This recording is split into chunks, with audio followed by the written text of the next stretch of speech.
Et salut à tous, ici Yoni le marchand de biens, j'espère que tout roule pour vous. Jour numéro 1 du confinement annoncé à cause du coronavirus, et donc j'ai décidé de vous faire une petite vidéo pour parler de tout ça, de cette crise, de la crise financière, peut-être une crise immobilière, voir quelle va être l'influence sur notre travail, sur le marché en général, bref, on est parti.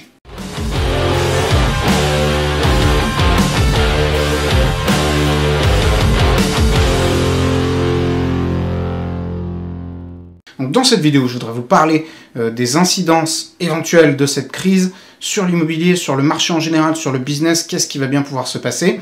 Je vais regarder un petit peu ce qui se passe dans la bourse, on va regarder un petit peu ce qui se passe dans l'immobilier, et dans l'immobilier, plutôt le locatif courte durée, et aussi bien entendu le marchand de biens. Donc déjà, au niveau de la bourse, qu'est-ce qui se passe? Ça fait plusieurs jours que c'est la dégringolade intégrale, tout se vautre.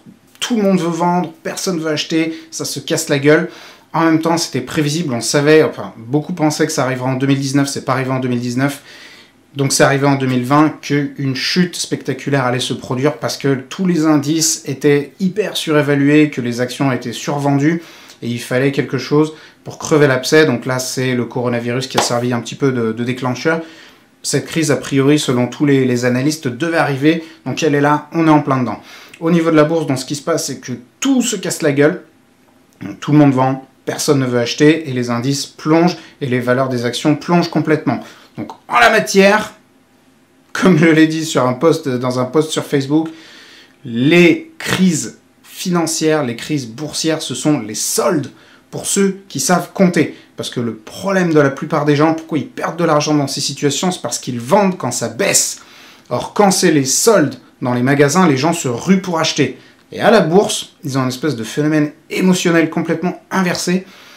Quand les prix baissent, les gens vendent. Alors, quand les prix baissent, c'est le moment d'acheter. Donc, mon conseil en la matière, c'est de patienter un petit peu parce que je pense que la descente n'est pas terminée. On a encore une petite marge de progression, enfin une marge de descente encore. Mais que d'ici un mois, je pense que les indices, tout sera au plus bas. Enfin, il y a des actions qui sont, mais cadeaux, quoi. Ils sont vraiment pas chers. Ça va être vraiment le moment d'acheter ces actifs-là. Il va y avoir des super bonnes affaires à faire. Maintenant, en ce qui concerne l'immobilier, il y a déjà une différence fondamentale qu'il faut comprendre entre l'immobilier et la bourse. C'est que l'immobilier réagit dans un temps beaucoup plus long par rapport à la bourse qui, en quelques heures, il y a des ventes massives qui peuvent se faire. En immobilier, le temps est beaucoup plus long. Et là, de toute façon, tout est bloqué puisque les agences ne font plus de visites, on ne peut plus aller voir quoi que ce soit. J'avais une signature prévue aujourd'hui chez le notaire pour une signature de compromis pour acheter un bien. Ça a été annulé. On a 3 signatures de vente la semaine prochaine. On ne sait pas trop ce qui va se passer encore avec ça.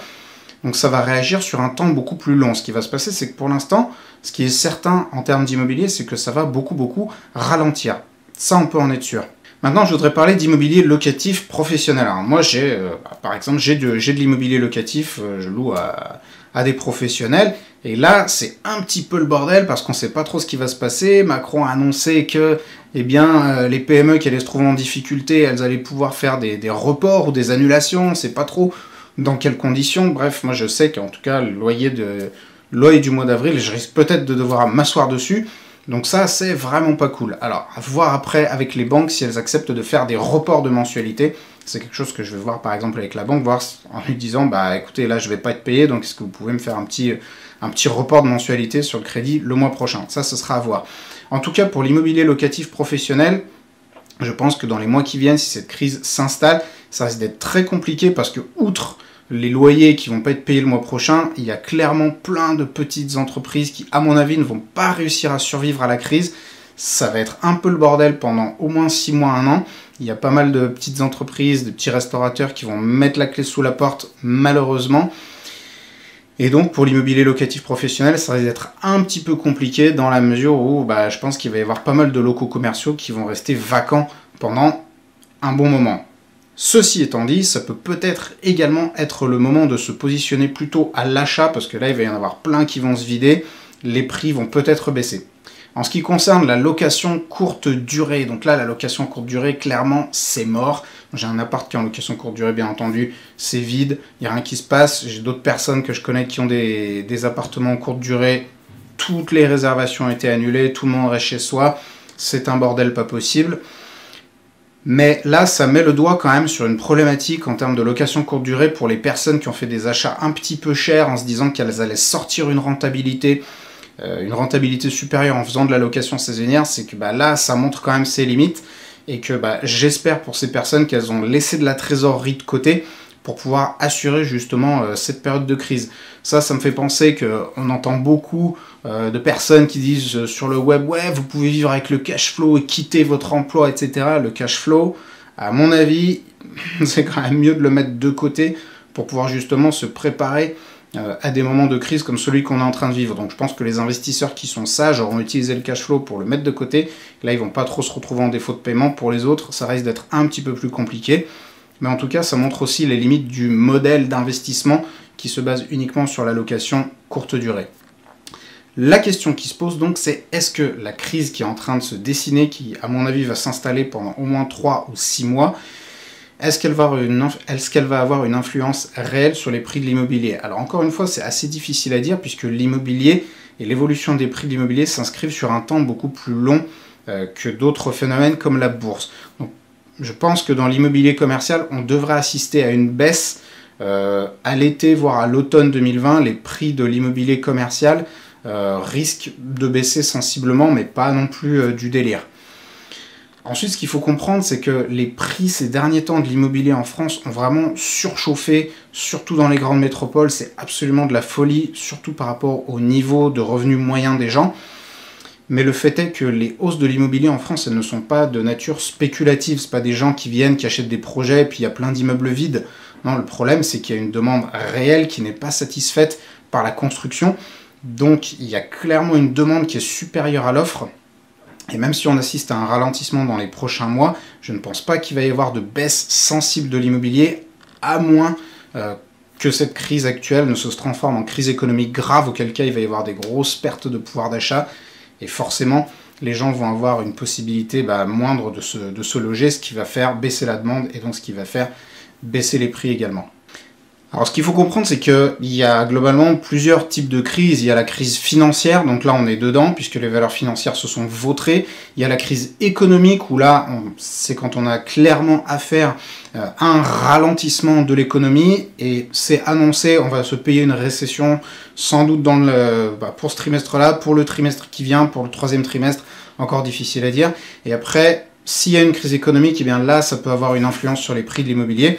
Donc en 2008, quand il y avait eu la crise financière qui est apparue aux États-Unis, qui après s'est propagée dans le reste du monde, ça a provoqué, dans un relativement court terme, un ralentissement des prix de l'immobilier, un ralentissement des transactions immobilières, et on a vu dans un terme relativement court de 3-4 ans, une baisse des prix de l'immobilier, surtout dans les maisons individuelles. Donc ça a été un peu moins marqué dans les appartements, mais surtout dans les maisons individuelles. Alors, il faut bien rester quand même éveillé, voir comment ça va évoluer, parce que si ça se transforme en crise économique, il se peut qu'on assiste à un ralentissement de l'économie et que dans les zones les moins dynamiques, eh bien, on constate un ralentissement, voire une baisse des prix de l'immobilier. Un autre facteur qui est à prendre en considération dans cette mécanique des prix de l'immobilier, ça va être le possible report des investisseurs qui vont venir de la bourse sur le marché de l'immobilier, parce que la pierre est considérée comme une valeur sûre, une valeur refuge en temps de crise, et il se peut qu'il y ait des reports de capitaux sur le marché de l'immobilier qui viennent compenser en fait la baisse de demande de la part des foyers, et donc il y a une augmentation de la demande de la part des investisseurs, ce qui risque d'équilibrer un petit peu la demande, et au final, peut-être qu'on ne verra pas tellement de modifications dans les prix de l'immobilier. Maintenant, en ce qui concerne l'activité de marchand de biens, alors ce qu'il faut comprendre, c'est que là, pour l'instant, ça a une incidence qui est surtout immédiate. Comme je vous l'ai dit, moi j'avais des compromis d'achat, des reventes qui étaient prévues. Pour l'instant, tout est complètement gelé. Tout s'arrête, rien ne se passe. Les visites, bien entendu, c'est mort. La prospection, c'est mort. J'avais un rendez-vous à l'urbanisme cette semaine d'une mairie pour étudier un projet qu'on a en cours. Ça a été annulé.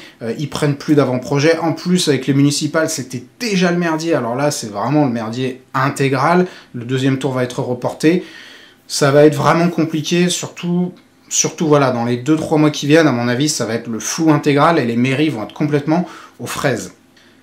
Dans le court terme, il faut donc prévoir je pense, un ralentissement de l'activité, un ralentissement des achats et peut-être et surtout un ralentissement des reventes. Donc là, les lots qui nous restent à vendre, bah, ça risque d'être peut-être un petit peu compliqué. Je parle pour ceux qui n'ont pas été commercialisés. Mais bon, on verra encore une fois comment tout ça évolue. Ensuite, concernant le moyen terme. Dans le moyen terme, je pense que ça va avoir relativement peu d'effet sur l'activité de marchand de biens, puisque dans l'activité de marchand de biens, on s'inscrit sur un temps très court. On est sur des reventes qui vont être entre 3 mois et 12 mois, on va dire. Donc, on s'inscrit dans un temps relativement court, et les fluctuations de l'immobilier étant plutôt lentes, on ne va pas être trop impacté. C'est-à-dire que les prix, entre le moment où on aura acheté et le moment où on va revendre ou recommercialiser, les prix n'auront pas énormément bougé. En tout cas, si on a acheté au bon prix. Donc c'est toujours l'intérêt d'acheter au bon prix, de négocier au maximum, parce que ça nous laisse une marge de sécurité s'il y a des surprises. Et là, clairement, la crise du coronavirus, c'est une sacrée surprise. Donc le gros avantage du métier de marchand de biens, c'est qu'on s'inscrit sur un temps très court. Donc les fluctuations telles qu'on est en train de les vivre n'ont pas une influence énorme, et j'insiste encore sur l'importance de très bien acheter. J'ai fait une vidéo qui a un petit peu fait jaser sur tous les touristes qu'on voit dans l'immobilier. J'espère que la crise actuelle qu'on est en train de vivre va purger un petit peu le marché de tous les touristes qui se sont installés ces derniers temps, et qu'on va avoir affaire maintenant à des gens qui vraiment prennent la chose au sérieux, font les calculs qu'il faut et ne vont sur les opérations que s'il y a des rentabilités satisfaisantes. C'était Lionel Marchand de Biens. Dites-moi ce que vous avez pensé de cette vidéo, payez votre like si jamais vous l'avez aimé, et je vous dis à la prochaine.